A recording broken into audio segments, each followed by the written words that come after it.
नमस्कार दोस्तों, सबसे पहले एक ऐसी खबर आपके सामने रखता हूं जो शायद आपकी रूह तक हिला देगी। राजस्थान की राजधानी जयपुर में इस वक्त एक ऐसा माहौल बना हुआ है जैसे किसी बहुत बड़े युद्ध की तैयारी हो रही हो। हजारों की संख्या में पुलिस बल तैनात कर दिए गए हैं, आसमान में ड्रोन उड़ रहे हैं और हर एक मोमेंट पर पैनी नजर रखे हुए हैं। पूरे शहर के बड़े हिस्से में इंटरनेट को बंद कर दिया गया है, सड़कों पर मल्टी लेवल बैरिकेडिंग कर दी गई है, बुलडोजर पहुंच चुके हैं और हर तरफ एक अजीब सी खामोशी छाई हुई है। अब आप सोच रहे होंगे कि आखिर ये सब किसके लिए हो रहा है? क्या किसी बड़े आतंकवादी हमले की आशंका है, या कोई बहुत बड़ा अपराधी पकड़ा जाने वाला है, या कुछ और बहुत बड़ा होने वाला है? तो दोस्तों, इस पूरी भारी भरकम तैयारी की असली वजह है 8 जून का दिन, जिस दिन जयपुर में कुछ धार्मिक स्थलों को तोड़ा जाना है, जिन्हें अवैध निर्माण घोषित किया गया है। अब आखिर ये पूरा मामला है क्या? किन किन धार्मिक स्थलों पर बुलडोजर चलेगा? सरकार ने यह फैसला क्यों किया? और इस पूरे मामले में राजनीति का क्या रंग है? ये सारी की सारी बातें मैं आपको आज इस वीडियो में बहुत ही विस्तार से बताने वाला हूं। बस आप अंत तक मेरे साथ बने रहिए, क्योंकि इस वीडियो में आपको हर एक एंगल से इस पूरी कहानी की समझ मिलेगी।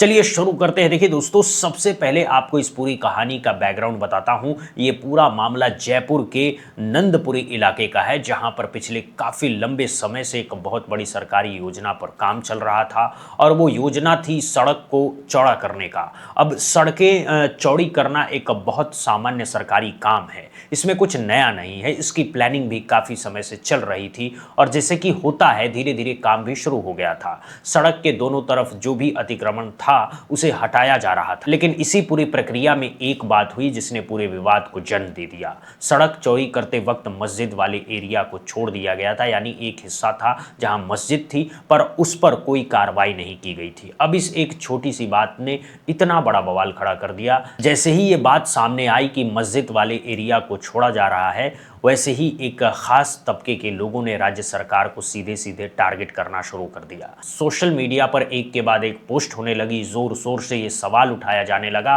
कि जब मस्जिद सड़क के बीच में आ रही है तो उस पर एक्शन क्यों नहीं लिया जा रहा? क्या सरकार किसी एक धर्म के साथ भेदभाव कर रही है, या कानून सबके लिए एक जैसा नहीं है? ये सवाल लगातार उठते रहे और सरकार पर लगातार दबाव बनता गया। बस इन्हीं सब आरोपों के बाद, इन्हीं सब सवालों के बाद सरकार ने एक बहुत बड़ा फैसला ले लिया। मस्जिद और उस पूरे एरिया में आने वाले बाकी सभी धार्मिक स्थलों को नोटिस जारी कर दिए गए। अधिकारियों की तरफ से ये बात कही गई कि अवैध निर्माण को लेकर कई बार पहले भी नोटिस दिए जा चुके हैं, उन्हें बहुत समय दिया गया है कि वो खुद ही अपने अवैध हिस्सों को हटा लें, लेकिन अधिकारियों के मुताबिक कानून का पालन नहीं किया गया, कोई स्वैच्छिक कार्रवाई नहीं हुई, और इसी वजह से अब मजबूरन सरकार को बुलडोजर चलाने का फैसला लेना पड़ रहा है। सबसे ज़्यादा चर्चा में जो नाम है वो है नूरानी मस्जिद का। इसी मस्जिद को सबसे पहले तोड़ा जाने वाला है, और इसी की वजह से इतनी बड़ी तैयारी की गई है। अब आपको बताता हूं ये तैयारी कितनी भारी भरकम है, ये सुनकर आप खुद हैरान रह जाएंगे। करीब 3000 पुलिसकर्मियों को तैनात कर दिया गया। जरा सोचिए, सिर्फ एक डिमोलिशन के लिए 3000 पुलिस वाले। ये अपने आप में बताता है कि सरकार को कितना डर है कि स्थिति किसी भी पल बेकाबू हो सकती है। सिर्फ एक थाने के पुलिस नहीं, बल्कि कई अलग अलग थानों की पुलिस को भी इस अभियान में लाया गया है।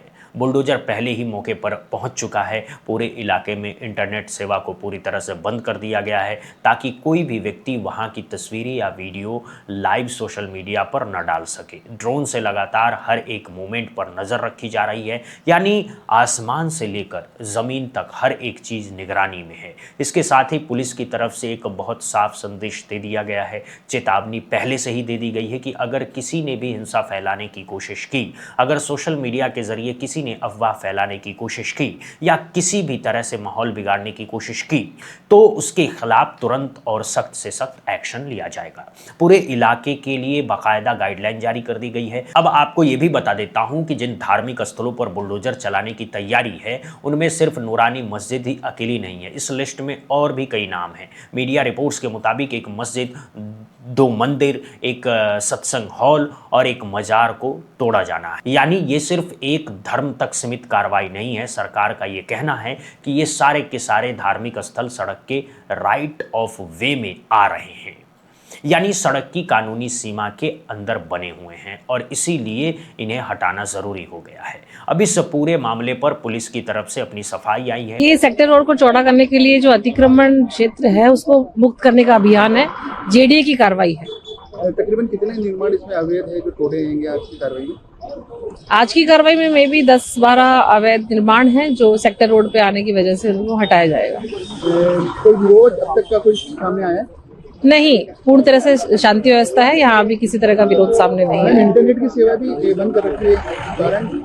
अब इंटरनेट की सेवा में भी प्रिकॉशन रूप से बंद की गई होगी।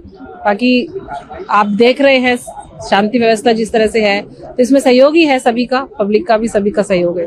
अब असली विवाद यहीं से शुरू होता है। पुलिस का कहना है कि मस्जिद को पहले भी कई बार नोटिस भेजे जा चुके थे लेकिन उन पर ध्यान नहीं दिया गया। लेकिन दूसरी तरफ से एक बिल्कुल अलग कहानी सामने आ रही है। कांग्रेस के विधायक रफीक खान का दावा है कि मस्जिद का निर्माण सारे नियमों को ध्यान में रखते हुए किया गया था, यानी कोई भी अवैध निर्माण नहीं हुआ है। अब यहाँ पर एक बहुत बड़ा सवाल खड़ा होता है, अगर मस्जिद का निर्माण सच में नियमों के मुताबिक हुआ था तो फिर उसे अवैध क्यों बताया जा रहा है? और अगर अवैध था तो इतने सालों से उस पर पहले एक्शन क्यों नहीं लिया गया था? और अचानक से सोशल मीडिया पर बवाल मचने के बाद ही ये कार्रवाई क्यों की जा रही है? ये सारे सवाल हैं जिनका जवाब सरकार को देना होगा। अब बात करते हैं ग्राउंड रिपोर्ट की। कई आला अधिकारी, जयपुर विकास प्राधिकरण के कई आला अधिकारी यहां पर पहुंच चुके हैं और अब से कुछ ही मिनटों में ये मस्जिद जो है जिसको अवैध बताया जा रहा था कि इसका निर्माण जो है वो जमीन पर कब्जा करके किया गया है, वो मस्जिद का जो ढांचा है उसको जमींदोज किया जा सकता है। और यहां पर इस समय पुलिस का भारी बंदोबस्त है, मल्टी लेवल बैरिकेडिंग की गई है। जयपुर के कई इलाकों में इस समय इंटरनेट बंद पड़ा है और कोशिश ये की जा रही है कि किसी भी तरह से जो शांति का माहौल है उसको ना बिगड़ने दिया जाए। डिमोलिशन का काम शुरू हो चुका है और फिलहाल माहौल पूरी तरह से कंट्रोल में बताया जा रहा है। अब इस पूरे मामले में कुछ बहुत महत्वपूर्ण बातें हैं जिन पर सोचना बहुत ज़रूरी है। सबसे पहली बात, क्या वाकई एक डिमोलिशन के लिए 3000 पुलिसकर्मियों की तैनाती और पूरे शहर में इंटरनेट बंद करना जरूरी था? अगर सब कुछ कानूनी तरीके से हो रहा है, अगर लोगों ने पहले से ही सहमति दे दी है, अगर पूरा एरिया शांत है, तो इतनी भारी भरकम तैयारी की क्या जरूरत थी? इसका सीधा सीधा मतलब यह है कि सरकार खुद जानती है कि उसके इस फैसले पर विरोध हो सकता है, इसी वजह से इतना बड़ा बंदोबस्त किया गया है। दूसरी बात, इंटरनेट बंद करना अब एक रूटीन प्रैक्टिस बन चुकी है। जब भी कहीं ऐसी कोई कार्रवाई होती है, सबसे पहले इंटरनेट बंद कर दिया जाता है ताकि कोई भी आम आदमी अपने मोबाइल से लाइव वीडियो न दिखा सके, कोई भी पत्रकार उस वक्त की असली तस्वीरें न दिखा सके। ये एक तरह से सच्चाई को छुपाने का एक तरीका बन चुका है, क्योंकि अगर सब कुछ सही और कानूनी है तो फिर इंटरनेट बंद करने की क्या ज़रूरत है? फोटो और वीडियो आने ही चाहिए ताकि देश को पता चले कि क्या हो रहा है। और तीसरी महत्वपूर्ण बात, जो डिमोलिशन की पूरी संस्कृति है, ये पिछले कुछ सालों में बहुत तेजी से बढ़ रही है। बुलडोजर को एक राजनीतिक हथियार बना दिया गया है और इसका इस्तेमाल अक्सर एक खास तबके के खिलाफ ज़्यादा होता दिख रहा है। हालांकि इस मामले में मंदिर भी शामिल है, मज़ार भी शामिल है, सत्संग हॉल भी शामिल हैं, लेकिन सबसे ज़्यादा चर्चा मस्जिद की हो रही है क्योंकि यही पूरे विवाद का केंद्र बनी हुई है। अब चौथी बात जो सबसे ज़्यादा परेशान करने वाली है, क्या किसी भी धार्मिक स्थल को तोड़ने से पहले उसके अंदर मौजूद धार्मिक चीज़ों का सम्मान किया जा रहा है? क्या उस मस्जिद के अंदर रखी हुई पवित्र चीज़ों को सुरक्षित निकाला गया है? क्या मंदिरों में रखी हुई मूर्तियों को सुरक्षित स्थान पर ले जाया गया है? क्या मज़ार पर आने वाले अनुयायियों के साथ कोई बातचीत की गई है? ये सब बहुत महत्वपूर्ण सवाल हैं जिनका जवाब सरकार को देना ही चाहिए, क्योंकि डिमोलिशन सिर्फ एक ईंटों की इमारत को तोड़ना नहीं है, ये लोगों की भावनाओं से जुड़ा हुआ मामला होता है, ये उनकी आस्था से जुड़ा हुआ मामला है। अब बात करते हैं इस पूरे मामले के राजनीतिक एंगल की।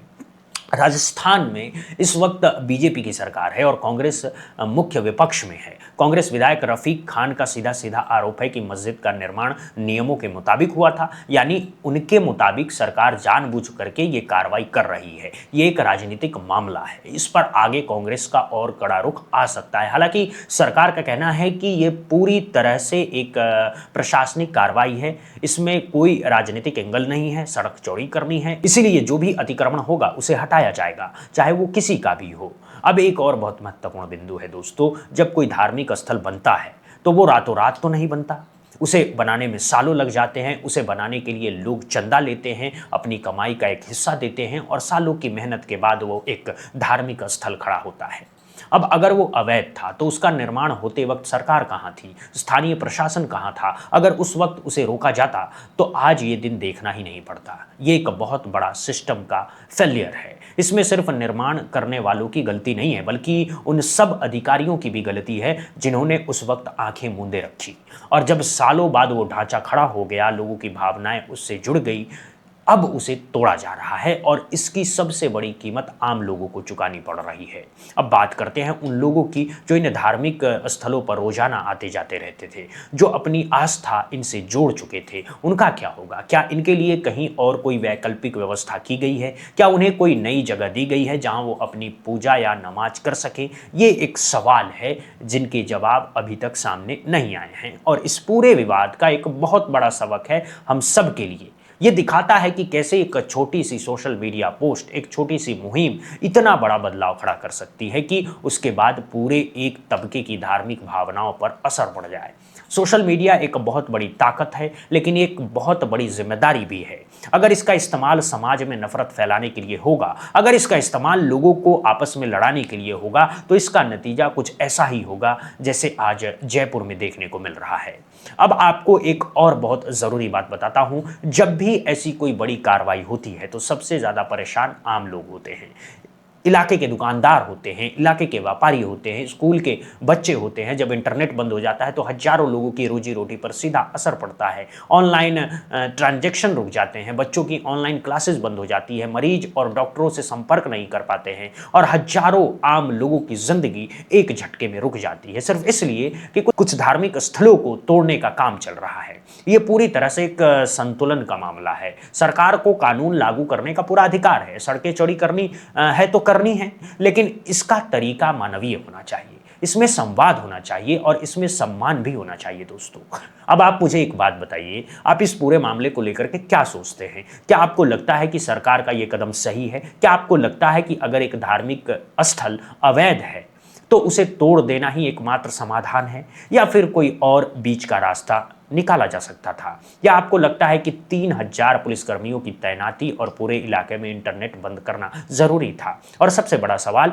क्या जब एक मस्जिद के साथ मंदिर, मजार और सत्संग हॉल भी टूट रहे हैं तो क्या सबके साथ बराबर का व्यवहार हो रहा है, या कुछ धार्मिक स्थलों के साथ ज्यादा सख्ती हो रही है? अपनी पूरी राय हमें कमेंट बॉक्स में जरूर लिखिएगा, क्योंकि आपकी हर एक राय इस लोकतंत्र को मजबूत बनाती है और शायद आपकी ये राय किसी सरकारी अधिकारी तक पहुंचे और किसी अगले फैसले में थोड़ी संवेदनशीलता ला सके। इस पूरे मामले पर हम लगातार नजर बनाए हुए हैं। अगर कोई भी बड़ा अपडेट आता है, अगर कोई भी नई जानकारी सामने आती है, तो हम सबसे पहले आप तक पहुंचाते हैं। साथ ही चैनल को सब्सक्राइब करना बिल्कुल मत भूलिएगा, बेल आइकन जरूर दबाइएगा ताकि देश और दुनिया की हर बड़ी खबर सबसे पहले आप तक पहुंचे। मेरा नाम है विकी कुमार, आप देख रहे हैं बुद्धा इंस्पायर्ड। मिलते हैं अगली खबर में, तब तक के लिए शुक्रिया। जय हिंद, जय भारत दोस्तों।